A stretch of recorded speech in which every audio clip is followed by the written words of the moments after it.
against the backdrop of something that, in my view, should be obvious to any Zimbabwean, that the phraseology a constitution, have a constitution, or you don't have a constitution. It's something that everyone has been talking about in the last 2.5 years or so. And it would be obvious, wouldn't it, that Chamisa is not going to make the type of conversation that he used to have before the capture of Harvest House. And like in the situation of a car, I mean, I'm not going to go around advertising my logbook, Professor, and say, logbook rangu irero. I've got my logbook to my car to show someone. Don't make us Yeah. abnormal, Simba. You're a journalist, for Well, goodness let me sake. finish. Let me finish, please. Let me finish, and then you can crash me. You can, yeah. So, yeah. So, in this sense here, who said that a political party must splash their constitution around and say, this is our constitution? Now, if they use certain terms, certain language, look, this is politics. They can use any language, and especially in this situation where they have a war against them that has resulted in assets being taken, bank accounts being, and all sorts. So that's the first question there. Number two is on the Shabangu case. And excuse me, it's actually on the Bible, the use of the Bibles. I think, Professor, you dwelt quite a lengthy amount of time around this area. Professor, you're someone who made a name for yourself. And I know some people might oppose you. Some people might say every ugly word about you. But no one can deny that you fought a battle, you fought things your way. When you joined and then rejoined again ZANU-PF, wherever you have been a fighter. Your methodologies have been unique because you are Professor Jonathan Moyo. And there is a very large group of our population that speaks highly of you because of the way you fought. And I think right now the reason why even a cluster of ZANU-PF doesn't like you is because you have been effective when you are fighting, or when you are pursuing a particular purpose. And I mean, look, even the coup itself, it would be, I think it would be wrong to deny that it's likely that the coup was done because of you and Kasukuere, not even because of Grace. Why? Because you had a way of fighting things your way. Even after the coup, while you were now against Mnangagwa, there was a way, there's a unique method, there's a language that you wielded across the passages of time, and that has made you to be who you are. I also talk about the previous periods. I hope that it is acceptable in this forum. If I breach a certain standard, please do let me know, convener. Simba, it's about questions, not submissions. Please be mindful. Right. Okay. Oh, there are questions, but it's just that they're lengthy, right? But I should be done anytime now. Yeah, Professor, you came from a period even during the war, okay? And some people say that you never fought in the war, and even after that period, a lot of people have said very nasty things about you. But there are things that you have done across the patches of time.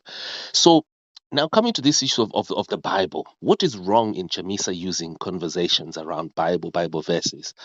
And what's wrong with that? Look at how effective even Mnangagwa himself uses the Bible to keep people focused. Simba, on this platform, he's President Mnangagwa.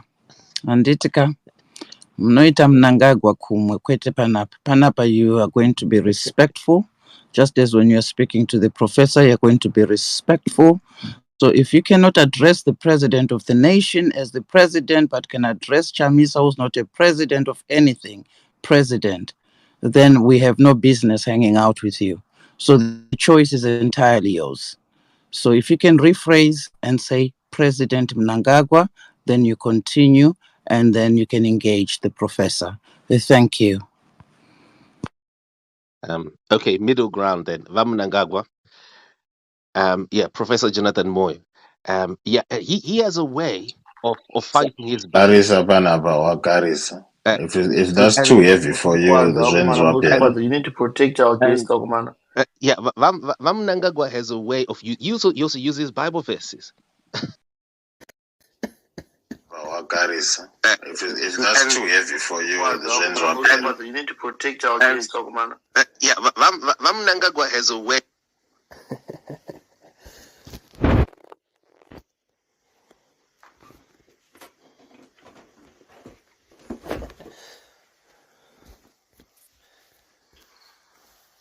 Well, Professor, I don't know if you want to answer any of what is put to you.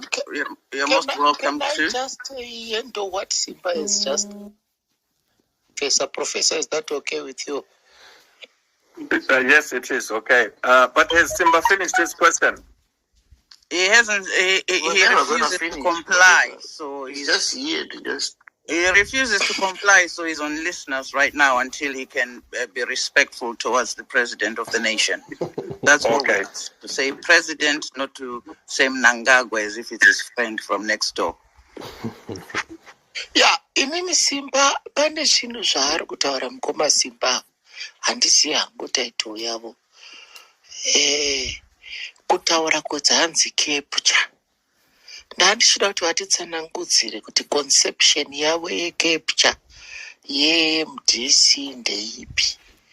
Because I understand kuti pakafa MRT Mugende Richard Jangirai vaive neconstitution handiti. And the constitution was very clear on who was supposed to be the transitional or interim leader towards the Congress. And the SIMBA ari kubvunza kuti hanzi, how do you know kuti they don't have a constitution? You forget the first correspondence that is in the public domain. Yai request a constitution was in January. I think January 13 or somewhere thereabout. Ichibvunza Triple C tipewo constitution. And the first constitution that was handed to Parliament by Triple C was handed, is it October or the month before September? Saka, why do you say, Kuti, how do you know?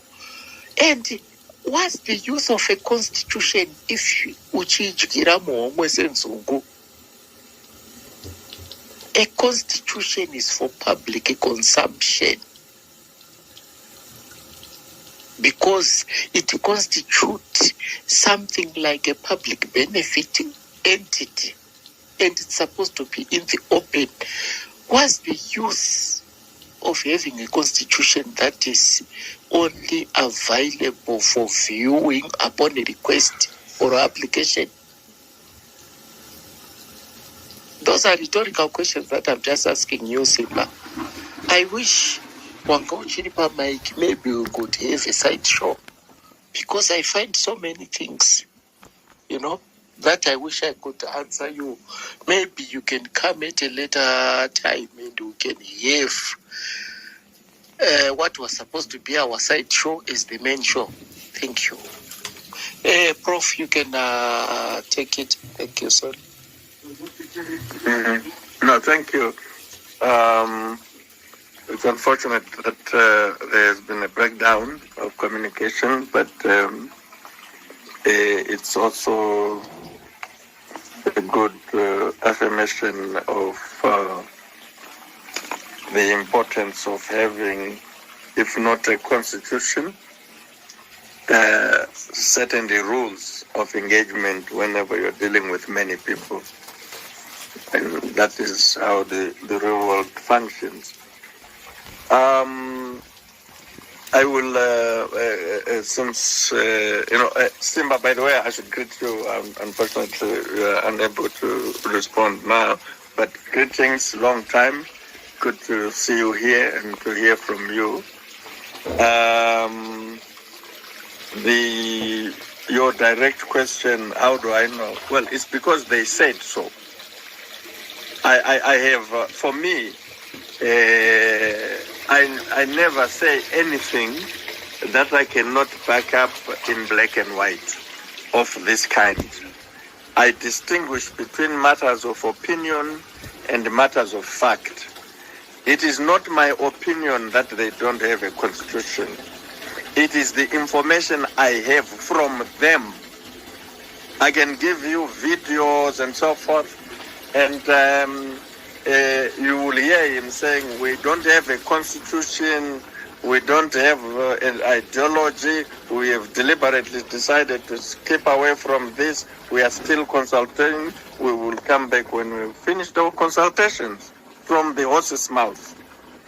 And I think one of the problems in Zimbabwe, which in the body politic, which is exemplified by your question, is that some people don't seem to understand that in the body politic, in public discourse, there is information that is independent of all of us. It exists there as part of the public record.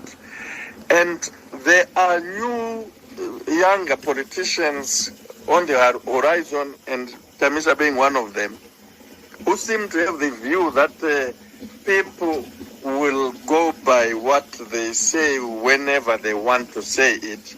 So I guess it's part of strategic ambiguity. Today you say this and tomorrow you say something like that. It's okay about opinions. You are entitled to your own opinion. Everyone is entitled to their opinion. But you are not entitled to your own facts. Chamisa is not entitled to his own facts. I am not, Simba, and you are not either. It is a factual issue in the public record that they have said they don't have a constitution, that they have said they don't have structures because they think that they will be infiltrated and so forth. And listen, as I can't remember now which colleague was speaking just before me who interjected, pardon me, but he made an interesting and very important point that a constitution is not a secret document. A constitution is supposed to be a living document which not only enables you and others you engage with to know who you are, who is who, what you do, what you stand for, and to be satisfied that you are not a secret society that will wake up tomorrow and commit mass murder or mass suicide or whatever, Jim Jones type. Zimbabwe is probably the only country in the world that does not require the registration of political parties. Certainly all countries in SADC except Zimbabwe, across the continent except Zimbabwe. And it is outrageous that Zimbabwe doesn't do this. It's not stupid and foolish that the rest of the countries do this. And all of them who do this, including our supposedly more democratic, more progressive neighbor across the Limpopo, South Africa, requires the registration of political parties. And and they deregister. There is a political party, I think it's called the National NPF. I can't remember. It is split from IPF. It's deregistered as we speak, and they may not participate in the forthcoming 2024 elections if they don't do 1, 2, 3 things that are required statutory by the law in South Africa that the IEC needs. And invariably, registration requires the submission of a constitution everywhere. Now, it's outrageous that anyone can come and say, how do you know I don't have a constitution? The fact that I've not given it to you or told you about it doesn't mean I don't have it. As if they don't understand that all democratic and civilized societies make it a public document. And the question doesn't become, how do you know I don't have a constitution? It becomes, why are you hiding your constitution if you have one? What is it that you're hiding? Why are you trying to be eccentric when you seek political power? In a country that is a constitutional democracy, if you don't show sensitivity to constitutionalism, why do you complain about constitutions? Why do you wake up and say there is a constitutional crisis? Are you entitled to say there's a constitutional crisis when you hide your constitution? You put a price. I think it is outrageous that anyone should do that. But it so happens, SIMBA, with all due respect, that in this case, I know because they said so on too many occasions to count, in black and white or on video. And then, Triple C, its history, who is who, and so forth, is not a secret that only Chamisa is privileged to know. There are many people. There's, this is an organization of Zimbabweans, and we have friends, colleagues. It's a small country. We live under the same sun. What is the big deal? Why subject a country to this mysterious thing and hide and seek over a constitution? If you do that and you want to be part of the public arena, the public discourse, I have to say, Simba, you disqualify yourself. You are free as a political leader to do that, but you will be criticized to a point where you will lose credibility, whether you like it or not, because it is an outrageous position to take, that, I'm going to keep my constitution under my bed or pillow, and it's none of your business, and you aspire to be the president of a country. It's outrageous. It's unacceptable. Yes, say it, but be prepared to suffer very serious delegitimizing consequences from endless criticism. That's the bottom line. I have to say, and I referring to the colleague who spoke before me, one reason why a constitution must be known and seen as a living thing, document, and so forth, is because, Simba, one important reason for having a constitution is that it sets out who the organization, the party is, ideologically. It spells out the responsibilities and duties spells out who the officers are, office bearers, their responsibilities and duties, membership, how you get it, how you lose it, responsibilities and duties of membership, and so forth. That's one thing, and says what needs to be done. And it's a common point of reference for those who belong to it as to who is who does what, and their responsibilities, the rights. Equally important, it tells you how you resolve conflict should it come, what are the mechanisms, what are the rights, what is due process, how you right wrongs. I give you an example, Simba. It's common cause in the public domain that there were huge problems arising from the Berekamwana candidate selection method.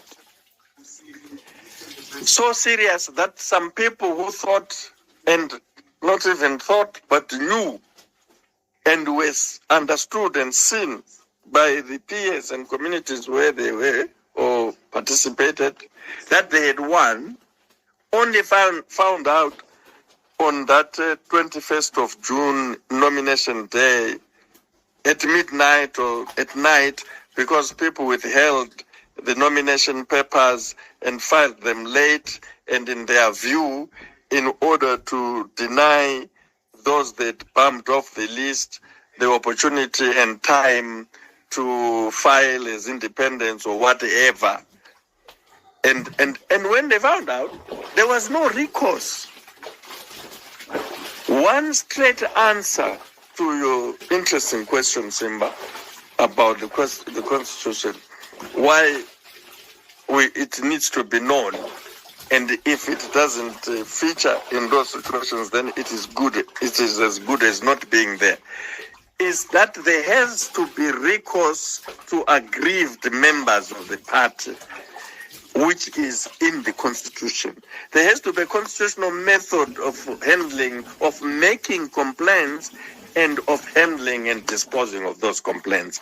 The people who found themselves or who complained that they'd been victims of candidate imposition or whatever had no recourse. I mean, what kind of a democratic organization is that doesn't provide a method for resolving or addressing grievances of its members? A constitution is necessary for that, Simba. And when you are an organization which doesn't provide a mechanism for handling grievances in terms of even principles of natural justice, then you are a problem. It's worse if you style yourself as champions of democracy, you style yourself as the only authentic opposition. I mean, how can you be the only authentic opposition when you don't believe in constitutions? Certainly you can't be. In fact, if you think a constitution is sacred, you are not authentic. Because to be authentic, you've got to somehow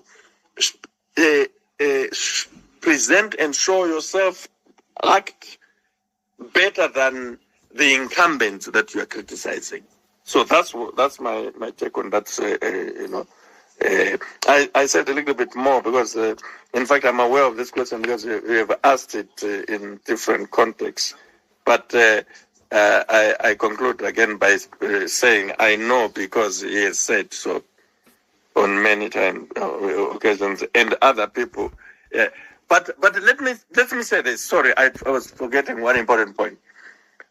It is the Triple C that Chamisa is trying to form, alone, pumping out everyone else, which doesn't have a constitution, and whose practice, which obviously now we all now know that he is seeing the cost of not having a constitution and is drafting one. That's a fact. But having a constitution in the end, which will make or confirm your position as a dictator, and the only one who is elected, the only one who appoints everyone else, the only one who gives assignments and tasks. He said, we don't have positions in our movement. We have tasks and assignments. And if you are the only one with a position who's going to give tasks and assignments to others, and it's unfortunate, by the way, when he said this, he was clearly talking about Welshmen and Tendai Biti. Hey, we don't believe in seniority here. We give assignments and tasks. We've given tasks to some people, and they have even failed to fulfill those tasks. That is one reason, Simba, for having a constitution to avoid having people speak like that. Political parties are collective associations. They are associational organizations, and the terms of engagement in those associations require a constitution, and if you have one, you will not hide it. If you hide it, then we will say you don't have it. Then lastly, you didn't finish this, but I think I got the gist of your question. You wanted to use my experience to say, oh no, you are unique, you do this, you do that, you are who you are. And similarly, Chamisa is who he is when it comes to religion. What's wrong with him using verses? You used whatever you're using, and he is using a religion.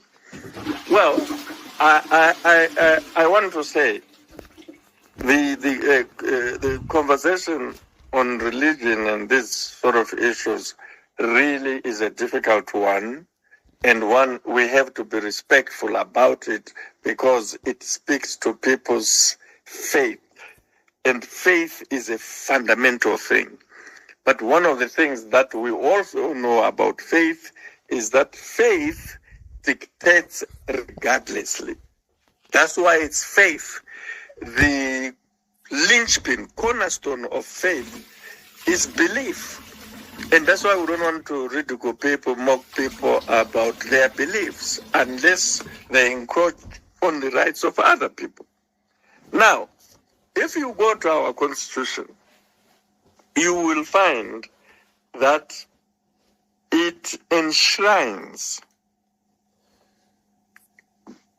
people's rights to their religion. And therefore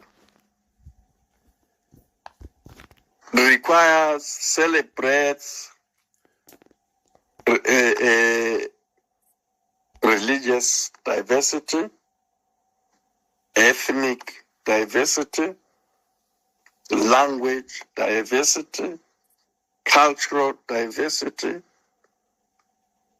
and of course, in our everyday sense, we at least recognize political diversity as well, freedom of political choice or association. These things are very unique and different from what you were saying, Simba. I never used religion, ethnicity, language, culture as a mobilizational thing. It's wrong to use that. With those things that are enshrined in the Constitution as fundamental freedoms, that people are free to associate with whatever political party, what to belong to whatever religion, to speak whatever their language, to celebrate whatever their culture or ethnicity. Those things must not be things that you mobilize on. It is contrary to the tenets of our constitution for you to say, Sakana ndiri tribe and city do not Twitter every day. Ndinenge my sayings from my tribe in my tribe. What's your problem with that? My problem with that is we are diverse in those things and each one matters. And if I'm a Muslim and you are force feeding me my verse from the Bible every day, I will suspect that you are not the sort of person who should be my leader. You are not embracing me. Progressive religious leaders acknowledge religious diversity. They don't go waving. Kana uchida kuita izozo, yenda ikoko ku religion yako, muweve ikoko, kwa munuwe magafanana. But you can't be coming Kwatiri Takawanda where we have diversity and where the constitution requires. Those things that I outlined, Simba, are wrong things to use by any politician for mobilizational purposes. As it going, kushandisa tribe yako, language yako, culture yako, and want it in deals. That's who I am. This is my anchor. Pane problem, papo. It's and it's different. It's also like I would want to engage in things that actually highlight, accentuate, expose facilitate all religious groups, all ethnic groups, all cultural groups, all language groups, you know. And I think this is so basic. We shouldn't be sitting Twitter space saying, ngati tezozo, you know. Nelson shouldn't put us in a corner where we discuss these things. And faith is between you and Mwari wako. There is something called interfaith. Ngati sangane ikoko. And we have mature religious practices and religions in Zimbabwe, including the Catholic Church, the Zimbabwe Christian Council. They understand this. They also understand that there are other people who don't believe in any religion. They understand that we are a secular state. You know, I'm actually quite surprised that there is an attempt to defend this, to say, it is okay. And I saw a response not too long ago from Chamisa himself saying, when it comes to Bible, that is who I am, that is my anchor. Yes, but keep it kumbakwaku. Why are you bringing who you are religiously to public platform where we subscribe to different religions and so forth? Your point, Yacho Simba, I want to assure you, comrade, I say this with the greatest of respect. It's not an attack on the religion itself. It's an attack on the attempt to use religion as a political platform for mobilizing people. And I do so partly because I also have had my own experience working one-on-one in Chamisa. And one of the things that really put me off is this thing where you have, a concept, something that requires debate and discussion. And then when everyone feels that the rational course of action is X or Y, Nelson will say, thanks, but for me, I'm not yet decided because God hasn't spoken to me about this. God needs to speak to me, and I know God will speak to me. Now, that is the foundation of a dictator, because it is irrational to convince me that actually Mwarano kufonera iwewe. And then kanachi kufonera iwewe, inina singandufonera, it's disturbing. Kuti Mwari uyu, why is it discriminating? Are we kufonera iwewe because you are president or what? Why is not everyone God's child and all of us God's children? Why? And then when you come out in the public and say, let's compete, the Constitution says a multi-party society, a competitive democracy through political parties, therefore there will be different leaders competing for political power. Iwewe, wajaira kuita mavesa ako papa, then gare, wobuda uche manya uchita, Mwadakataura nini nezuro arguti ndini ndasarudzwa kuti nditonge nyika iyi. I mean, that is outrageous. God should not interfere in people's choices, and he doesn't. And the world has come a long way dealing with these things. We can't believe, we can't start behaving like we're in the primitive, primordial stages of society, as if we are not aware of the evolution of history and where we are and the importance of people's choices. It's wrong. Because if you say, Shandisa mavesako, but then next time you are using your verses as an instrument to impose yourself and scare everyone, and send them to hell by saying, Zinda Sarudza,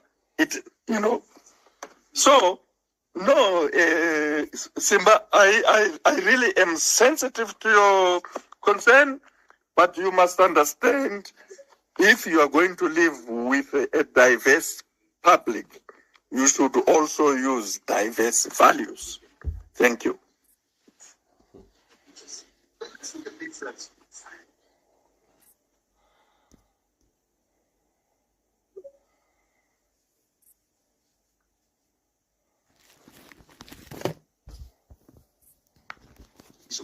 Hello? Hi, Professor. We're still here. I think let me just take on and do my piece. I was waiting earlier. Just to pick up from what you've just said regarding the church, I think there's a video that Chamisa said triple C could use a door saga. God forbid akapinda mpawa tinogotadza kuitisa Delta Mari, and it will be difficult. We'll probably live in an open air prison because wanaita chivanhu vanenge apa mawan. But that's just comedy on the sidelines. First thing I just want to say thank you, Professor, for the work you've done to date for the country. I think when you're in government, you did a lot to promote the local media landscape, and our musicians definitely improved, our videos improved, so that was something that we'll always attribute to you. So in discussions earlier, you mentioned with him the one thing that we cannot that's important that we need to deal with is values, but we can't really address that kind of person if the economy is not working. And I think I can resonate with the idea of what our values as a nation.